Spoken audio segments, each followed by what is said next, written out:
Immaculate Mary, thy praises we sing, who reignest in splendor with Jesus our King. Mary, a woman of hope, a woman of trust. She welcomed the life of God in her womb. Maria, Ave, Ave Maria.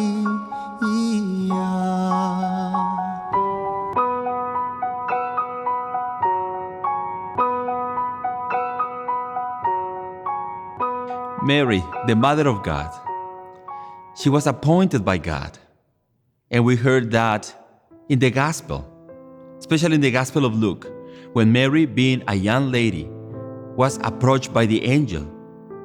And the angel asked her, "Hey Mary, do you want to be the Mother of God?" And we know very well the answer when she said, "Let it happen to me in accordance to your word."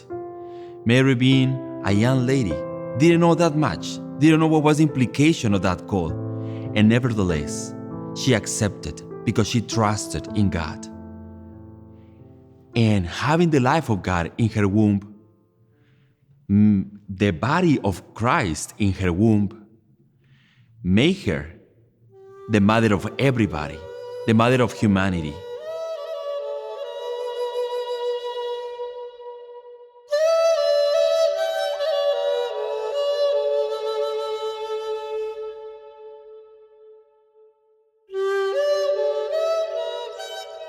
And Mary is very important in the liturgy of the Catholic Church because we need of our mother in order to experience God. We need the presence and the intercession of our mother in order to be closer to God as well. She's an instrument. She's just a means, and a beautiful one. And that's why today I would like to talk about my experience of having Mary as my own mother. Mary as the mother of my vocation. Mary as my companion and friend.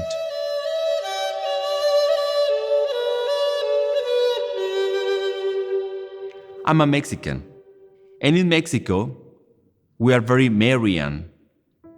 As many of you know, faith came to us by the missionary work of Spaniards, and they tried to teach the Catholic faith to the Indians, which at that time was hard for them to understand and to be open to these Christian teachings.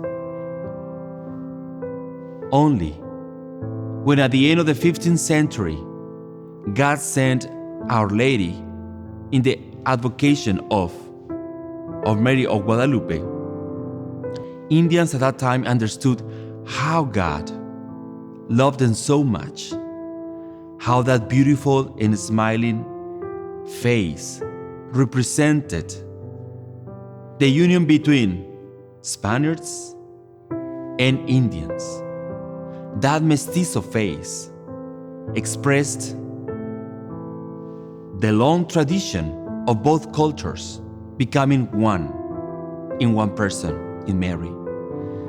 How that lady appeared pregnant, how that lady appeared in front of the sun. Aztecs and all the ancient Latin American cultures believed that among the gods that existed, God the Son was the most important one, was the giver of life. So Mary, the Tonantzin, appeared to Juan Diego and to the rest of the population through the cloth of Juan Diego, saying, "I am the mother of the God for whom everything lives and exists." Mary, once again, the Mother of God and our Mother. Blessed, thy glory proclaim. On earth we thy children invoke thy fair name. Ave, Ave, Ave Maria. Ave, Ave Maria. Having that experience in my own life, having that tradition in my own family, I grew up knowing Mary as my mother, And my parents used to bring us every 12th of December, which is when we celebrate the apparition of Our Lady of Guadalupe to Juan Diego.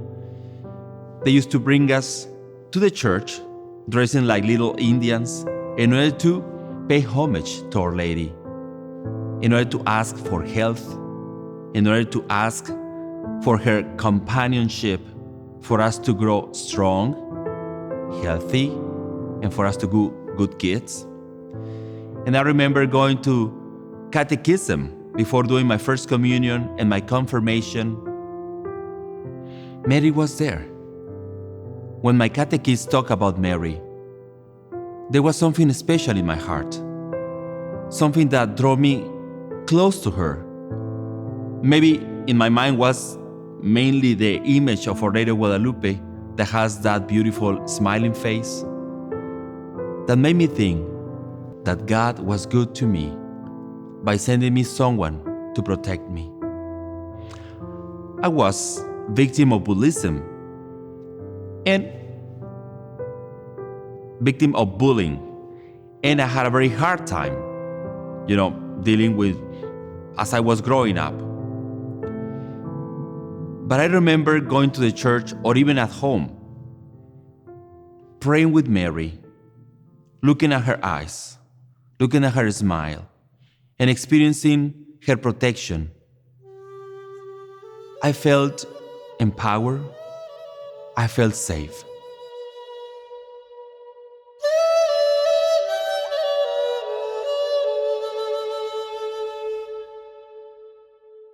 When I grew up, and I didn't know whether to get married because I had my fiancée, when I was 29 years old, and I was about to decide what to do with my life, and I was confused,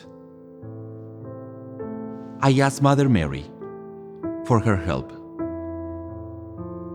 Actually, I did a retreat. And in that retreat, every day, I prayed to her. And I asked her, Mother Mary, give me a sign. Give me a sign for me to know what is the will of God for me. Give me a sign for me to know if should I get married or to pursue the consecrated life. I remember in that retreat, in one of the preachings, one morning I heard once again the Gospel of Luke, when the angel appears to Mary and proposes to her this great mission, a scary one, because it implied that Mary may be committed not only in her time, in her talents, but her own body. It implied that she may become a mother of the son of someone that maybe she didn't know very well, only she experienced in her heart. Seeing Mary making that choice and taking that step helped me very much to decide to pursue this vocation. Our Mother, the Church upon earth, and blessed dearest Lady, the land of our birth. Ave, Ave, Ave Maria. Ave, Ave Maria. Since that very moment, Mary has been always with me, especially when I have problems, when I feel alone, when there are moments of crisis and difficulties. I pray to Mary. Now that I'm in charge of this beautiful parish and this beautiful community, many times I have to face difficulties and problems. Many times I don't know what to do. I ask to Mary to help me. I ask for help. In my crossroads, I ask for her help and presence, and she's there always with me. That's why I say Mary is my mother, and I love her. And the love that I learned from my parents since I was a child is a love that I experience today, and it's a love that I want to transmit to everybody. So all those who are looking at these programs, watching these programs, I invite to be open to the grace of God that comes through Mary. I invite you to pray to Mother Mary and not to be afraid, and to do what she did, saying yes to God and to His will. Thy virtues are light, thy love is our comfort, thy pleading our might. Ave, Ave, Ave Maria. Ave, Ave Maria. Ave, Ave, Ave Maria. Ave, Ave Maria.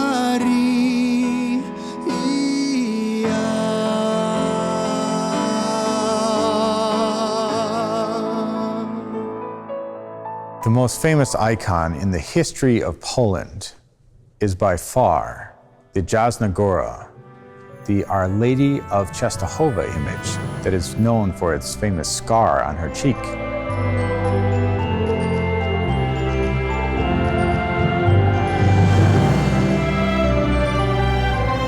Her image is everywhere, and that scar on her cheek is on every single image ever produced of Our Lady of Częstochowa. It is part of that image. It's an image of suffering. The suffering Virgin Mary, the dark Virgin, the Black Virgin Mary, is known as the Suffering Virgin by the people of Poland. It is considered the greatest image in the history of Poland. And there's a legend that Vladislaus II, he had taken this image and hung it outside the walls of his castle. In the year 1382, he brought it back inside the walls of his castle, and on August 22nd, he mounted it there for display. In the year 1430, that castle was sacked by Hussite raiders, and they took everything of value in that castle, including the famed image of Our Lady of Częstochowa. Legend goes that as they tried to escape, their carriages became slower and slower and slower because that image became heavier and heavier and heavier. In frustration, they either slashed the cheek of that image or they tossed it into a ravine, gouging the image, thus resulting in that iconic scar on the cheek of Our Lady of Częstochowa. Our Lady of Częstochowa is known as an icon of suffering to the people of Poland, and as a result, she's been honored throughout the ages there. August 26th, that same date that Vladislaus II installed that image in his castle, is now known as the feast day of Our Lady of Częstochowa. John Paul II, our famed Polish pontiff, had a great devotion to Our Lady of Częstochowa, and he visited the shrine there 4 times. Our Lady of Częstochowa will go down in history as the greatest image in the history of the Church of Poland. Who is this one shining in the dark? Who is this one clothed with the sun? Who is this one with the moon under her feet? She's the mother of all. She is the mother of all.